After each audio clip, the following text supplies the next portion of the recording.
తెలంగాణ రాష్ట్రం ఏర్పడిన తర్వాత ముఖ్యమంత్రిగా కేసీఆర్ 10 సంవత్సరాల పాటు కొనసాగారు. కానీ సీఎం హోదాలో కేసీఆర్ ఒక్కసారి కూడా పెట్టుబడుల కోసం విదేశాలకు వెళ్లలేదు.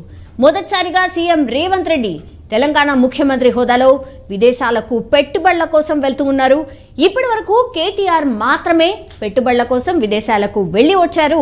అయితే మాజీ మంత్రి కేటీఆర్ అప్పట్లో మున్సిపల్ శాఖకి అండ్ ఐటీ శాఖలకు మంత్రిగా పనిచేశారు, మనందరికీ తెలిసిందే. అయితే కేటీఆర్ పెట్టుబడులు విదేశాలకు పర్యటన మంత్రి హోదాలో చేశారా లేదా ముఖ్యమంత్రి కుమారుడి హోదాలో వెళ్ళొచ్చారా అన్న విషయంపై అయితే అప్పట్లో చాలా మంది చర్చించారు. అండ్ తాజాగా అయితే ఇప్పుడు సీఎం రేవంత్ రెడ్డి దావోస్ వేదికగా జరగనున్న ప్రపంచ ఆర్థిక సదస్సులో పాల్గొనబోతున్నారు. ఈ పర్యటనలో ముఖ్యమంత్రితో పాటు ఐటీ పరిశ్రమల శాఖ మంత్రి శ్రీధర్ బాబు, పలువురు ఉన్నతాధికారులు కూడా వెళ్లబోతున్నారు. దావోస్ సదస్సులో భాగంగా ప్రముఖ గ్లోబల్ కంపెనీల సీఈఓలు అండ్ ప్రతినిధులతో సీఎం రేవంత్ రెడ్డి సమావేశం కూడా కాబోతున్నారు. ఈ సమావేశంలో తెలంగాణలో పెట్టుబడులు పెట్టడం వల్ల కలిగే అవకాశాలు, ప్రయోజనాల గురించి వారికి వివరించబోతున్నారు. అయితే అందరిలో తలెత్తే క్వశ్చన్ ఏంటంటే, అప్పట్లో తెలంగాణలో పెట్టుబడులు పెట్టడం కోసం కేటీఆర్తో చర్చించిన కంపెనీల ప్రతినిధులు మరి రేవంత్ రెడ్డిని కలుస్తారా? ఎన్ని కొత్త ఉద్యోగాలు తీసుకురాబోతున్నారు రేవంత్ రెడ్డి అని అందరూ ఎదురు చూస్తూ ఉన్నారు. మాట్లాడదాం, మనతో పాటు ఉన్నారు ఇన్పుట్ ఎడిటర్ సంజయ్. సంజయ్, ఇప్పుడు ఫస్ట్ టైం ముఖ్యమంత్రి హోదాలో సీఎం రేవంత్ రెడ్డి పెట్టుబడుల కోసం విదేశాలకు వెళ్తున్నారు. ఇదే అందరూ చర్చించుకుంటున్నారు.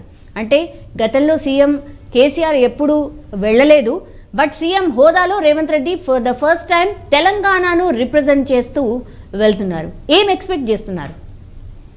సౌమ్య, మనం అనుకున్నట్టు ఇది వాస్తవం. ఎందుకంటే తెలంగాణ ఏర్పడి 10 సంవత్సరాలు దాటింది. 10 సంవత్సరాల కాలంలో బీఆర్ఎస్ అధికారంలో ఉన్నది. బీఆర్ఎస్ అధికారంలో ఉండి ముఖ్యమంత్రిగా కేసీఆర్ 10 సంవత్సరాలు తెలంగాణ రాష్ట్రానికి ముఖ్యమంత్రిగా ఉన్న విషయం మనందరికీ తెలిసిన విషయమే. కాకపోతే తెలంగాణ నుండి మొదటిసారిగా ప్రపంచ ఆర్థిక సదస్సుకు రేవంత్ రెడ్డి వెళ్ళడము కొంత అయితే ఆనందకరమని చెప్పుకోవచ్చు. ఒకటి, ఎందుకంటే ఏ ప్రపంచ ఆర్థిక సదస్సుకైనా కూడా ఆ రాష్ట్రాలకు సంబంధించినటువంటి ముఖ్యమంత్రులు వెళ్ళడము ఇది ఆనవాయితీ. ఇది ప్రతి సంవత్సరము జనవరి నెలల్లోనే ఈ ప్రపంచ ఆర్థిక సదస్సు జరుగుతుంది. ప్రపంచంలో ఉన్నటువంటి అంటే వివిధ ఐటీ కంపెనీలకు సంబంధించినటువంటి చాలామంది గ్లోబల్ ఇన్వెస్టర్స్ కూడా మొత్తం ఈ యొక్క ప్రపంచ ఆర్థిక సదస్సుకు హాజరయ్యేసేసి ఆ దేశాలలో, ఆ రాష్ట్రాల్లో ఆ యొక్క వాతావరణాన్ని బట్టేసేసి, ఆ యొక్క పాలనను బట్టేసేసి అక్కడ ఉన్నటువంటి కొంతమంది వ్యాపారవేత్తలు ఆ రాష్ట్రాలలో పెట్టుబడులు పెట్టడానికి సుముఖత వ్యక్తం చేస్తారు. అందులో భాగంగానే గతంలో 10 సంవత్సరాలు కూడా ఎప్పుడు కూడా ముఖ్యమంత్రి హోదాలో ఉన్నటువంటి కేసీఆర్ ఏ రోజు కూడా ఈ యొక్క ప్రపంచ ఆర్థిక సదస్సుకు ఏ రోజు కూడా అటెండ్ కాలేదు. కాకపోతే ఐటీ శాఖ మంత్రిగా ఉన్నటువంటి తన తనయుడు కేటీఆర్ మాత్రమే హాజరయ్యేవాడు. కాకపోతే ఇప్పుడు కాంగ్రెస్ పార్టీ అధికారంలోకి వచ్చిన తర్వాత ముఖ్యమంత్రి హోదాలలో తొలిసారిగా ప్రపంచ ఆర్థిక సదస్సుకు రేవంత్ రెడ్డి వెళ్తున్నారు. రేవంత్ రెడ్డితో పాటు ఐటీ శాఖ మంత్రి ఉన్నటువంటి శ్రీధర్ బాబు, అదేవిధంగా ఒక 4 కార్యదర్శులు కూడా ఈ మంత్రులతో పాటు ముఖ్యమంత్రితో పాటు వెళ్ళడం జరుగుతుంది. మొత్తం మీద ఈ 10 రోజుల పర్యటనలో చాలా విషయాలను ఈ రేవంత్ రెడ్డి కొన్ని ఎక్స్పెక్టేషన్ చేసే అవకాశం ఉంది. ఈరోజు సాయంత్రం 6 గంటలకు ఆయన నేరుగా ఢిల్లీ వెళ్ళారు. ఢిల్లీలో 2 రోజులు ఉండిన తర్వాత 2 రోజులు అక్కడ ఉండేసేసి సోనియా గాంధీతో పాటు కొంతమంది కాంగ్రెస్ పెద్దలను కలుసుకొని అక్కడ నుంచి ఆయన రాహుల్ గాంధీ పాదయాత్ర చేసే క్రమంలో రాహుల్ గాంధీతో పాటు సుమారు ఒక రోజు మొత్తం రాహుల్ గాంధీ తోటి ప్రచారం చేసే అవకాశం కూడా ఉంది. ఆ తర్వాత 14 నైట్ ఆయన స్విట్జర్లాండ్ దావోస్కు వెళ్ళేసేసి అక్కడ ఆర్థిక సదస్సుకు పాల్గొని తెలంగాణ రాష్ట్ర తరపున రేవంత్ రెడ్డి అక్కడ పాల్గొనేసి రాష్ట్రానికి పెట్టుబడులు పెట్టవలసిందిగా చాలామంది ప్రముఖ ఆర్థిక వ్యాపారస్తులని కావచ్చు, అదేవిధంగా కార్పొరేట్ సంస్థలని కావచ్చు రేవంత్ రెడ్డి కోరే అవకాశం ఉంది. ఎందుకంటే రేవంత్ రెడ్డి ఇప్పటికే అంటే ఆయన ప్రతిపక్ష నేతగా ఉన్నప్పుడు కావచ్చు, ఆయన ఎంపీగా ఉన్నాడు. చాలా సందర్భాల్లో ఆయన అమెరికాలో ఆయన పర్యటించాడు, వివిధ దేశాల్లో కూడా పర్యటించారు. ఈయనకున్నటువంటి సత్సంబాలతోటి ఈ వ్యాపారవేత్తలను కలిసేసి అక్కడ కార్పొరేట్ సంస్థల నుంచి తెలంగాణలో ముఖ్యంగా తెలంగాణ ఇంటర్నేషనల్ ఎయిర్పోర్ట్ సరౌండింగ్లో ఉన్నటువంటి వివిధ అంటే ఇప్పటికే కొన్ని వ్యాపారాలు హైదరాబాద్కు రావడం జరిగింది. అందులో భాగంగా కొత్త వారిని కూడా ఆహ్వానించేసేసి వారికి కావాల్సినటువంటి వసతులను కల్పించడానికి తెలంగాణ ప్రభుత్వం అనుకూలంగా ఉంటుందనేసి ఈ ఆర్థిక సదస్సుల్లో ఆయన చాలా స్పష్టంగా వాళ్ళని అంటే నమ్మకం ఉండే విధంగా నమ్మకం కలిగించే విధంగా వారి యొక్క కార్పొరేటివ్ వ్యవస్థలని రేవంత్ రెడ్డి అది వాళ్ళతో డిస్కషన్ చేసి రాష్ట్రము ఎలాంటి రాయితీలు ఇవ్వబోతుంది, వాళ్ళకి ఎలాంటి ట్యాక్స్ అది అంటే మినహాయింపు చేయబోతుందని ఇవన్నిటినీ కులంకుశంగా చర్చించేసేసి ఎందుకంటే కొంత ఎంఓయూలు కుదుర్చుకునే అవకాశం కూడా లేకపోలేదు. ఎందుకంటే గతంలో కేటీఆర్తోనే అది ఐటీ కార్యదర్శిగా పనిచేసినటువంటి జయేష్ రంజన్కు దీనిపైన పూర్తి అవగాహన ఉంది. ఎందుకంటే 10 సంవత్సరాల కాదు ప్రతి సంవత్సరమైన జనవరి నెలలో పోవడము అంటే ఓన్లీ ప్రపంచ ఆర్థిక సదస్సుకే కాదు చాలా సదస్సులకు సంబంధించినటువంటి కేటీఆర్ వెంటనే 24/7 లాగా జయేష్ రంజన్ ఉండేవాడు. ఇప్పుడు ముఖ్యమంత్రి జయేష్ రంజన్ కూడా వెళ్తుండే కనుక వీటన్నిటిపైన ఇంకా కులంకుశ అంటే అప్పుడున్నటువంటి పారిశ్రామికవేత్తలు కావచ్చు, ఇప్పుడు కలవబోయేటటువంటి పారిశ్రామికవేత్తలు కలవడము చాలా ఈజీ కనుకనే జేఎస్ రంజన్ని అదే స్థానంలో ఉంచుకొని అదే హోదాలో ఉంచుకొని ఇప్పుడు ముఖ్యమంత్రితో పాటు తీసుకెళ్లడం జరుగుతుంది. ఇందులో భాగంగా ఏంటంటే వ్యాపారాలు పెట్టుబడులు పెట్టడానికి ఈజీ ఉంటుందనే ఉద్దేశంతో రేవంత్ రెడ్డి ప్రపంచ ఆర్థిక సదస్సుకు వెళ్తున్నారని చెప్పుకోవచ్చు. సౌమ్య. ఎస్ సంజయ్, డెఫినెట్లీ ఒక అంటే కంపారిజన్ అయితే చేయబోతున్నారు. ఎందుకంటే అందరూ కూడా ప్రజలు కూడా కంపారిజన్ చేస్తారు కాబట్టి గత ప్రభుత్వంలో పెట్టుబడులు ఎన్ని వచ్చాయి, ఎట్లాంటి కంపెనీస్ వచ్చాయి, ఇప్పుడు రేవంత్ రెడ్డి వెళ్ళిన తర్వాత ఎట్లాంటి కంపెనీస్ రాబోతున్నాయి, పెట్టుబడులు ఎట్లా రాబోతున్నాయి అండ్ ఉద్యోగాల కల్పన దీనిపైన అయితే మాటల యుద్ధమే నడిచింది. మనందరికీ తెలుసు. వెళ్ళి వస్తాడు, ఎంజాయ్ చేస్తారు, అంతేగాని ఎన్ని ఉద్యోగాలు తెచ్చిండంటే ఎప్పుడు ఆన్సర్ చెప్పలేదు అన్నటువంటి విమర్శ చాలా మటుకి కాంగ్రెసే కాదు మిగతా ప్రతిపక్షాలు కూడా చేసిన సందర్భాలు ఉన్నాయి. సో ఇప్పుడు అందరూ ఎదురు చూస్తారు, మరి వీళ్ళే కదా అప్పట్లో ఆరోపణలు చేసిన వాళ్ళు, మరి ఇప్పుడు ఎంత ఫోకస్డ్గా ఉద్యోగాల కల్పనపై ఉండబోతోంది రేవంత్ రెడ్డి సర్కార్? స్వామి, ఒకటి ఉద్యోగ అవకాశాల కల్పన అనేది అంత ఈజీ ప్రాసెస్ కాదు. ఎందుకంటే విదేశీయులు మన రాష్ట్రంలో పెట్టుబడులు పెట్టాలి, దాన్ని సక్సెస్ చేయాలి, దాని ప్రాసెస్ చాలా టైం బాండ్. అది ఒక 1 ఇయర్లోనో 2 ఇయర్స్లోనో 3 ఇయర్స్లోనే ప్రపోజల్ కాదు. ఎందుకంటే వాళ్ళకి ఇక్కడ ఈ రాష్ట్ర ప్రభుత్వము వాళ్ళు పెట్టుబడులు పెడితే ఈ రాష్ట్ర ప్రభుత్వం వాళ్ళకు ఎలాంటి వెసులుబాటు కల్పిస్తుంది, ట్యాక్స్ కానివ్వండి, వాళ్ళకు ల్యాండ్స్ కానివ్వండి, వాళ్ళకు అనుకూలమైనటువంటి ప్రభుత్వాలు ఉండాలి. ఎందుకంటే ప్రభుత్వాలు పదే చేంజ్ అయ్యే ప్రభుత్వాలు ఉండడం వల్ల ఏంటంటే ఇన్వెస్టర్స్ వీటిపైన ఆ రాష్ట్రాలపైనటువంటి నమ్మకం ఉండదు. గతంలో కూడా మనం చూస్తున్నటువంటి కర్ణాటకలో జరిగింది. కర్ణాటకకు సంబంధించినటువంటి అప్పుడు యడ్యూరప్ప కూడా ఈ యొక్క ప్రపంచ ఆర్థిక సదస్సుకు వెళ్ళేసేసి ఇప్పటి వరకు కూడా అప్పటి వరకు కూడా కర్ణాటకకు సంబంధించినటువంటి ఎలాంటి అంటే పెట్టుబడిదారులు పెట్టించలేని అది పరిస్థితి ఏర్పడదు. ఎందుకంటే ఆ వ్యక్తి పైన నమ్మకం ఉండాలి. ఫస్ట్ ముఖ్యమంత్రి హోదాలో ఉండేటటువంటి వ్యక్తులపైన ఫస్ట్ నమ్మకం ఏర్పడాలి. ఆ రాష్ట్ర యొక్క భౌగోళిక స్వరూపాలని వారికి నమ్మకం ఏర్పడాలి. వాటికి ఉన్నటువంటి వనరులు అంటే ట్రాన్స్పోర్ట్ సిస్టమ్ కావచ్చు, లేకుంటే మౌలిక సదుపాయాలు కావచ్చు, వీటన్నిటినీ దృష్టిలో ఉంచుకొని అంటే విదేశీయులు రాష్ట్రంలో పెట్టుబడులు పెట్టడానికి సుముఖత వ్యక్తం చేస్తారు.